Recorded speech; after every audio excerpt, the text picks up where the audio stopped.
Bəzi günahlar var, hədislər vurur ki, o günahı eləyərsiz. Allah deyər, and olsun, İzzət-i Cəlalına daha bunu bağışlamar.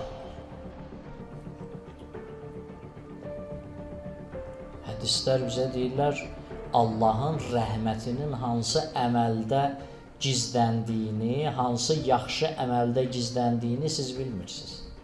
Ona görə nə əməl, yaxşı əməl gördünüz, o yaxşı əməllərdə neyləyin?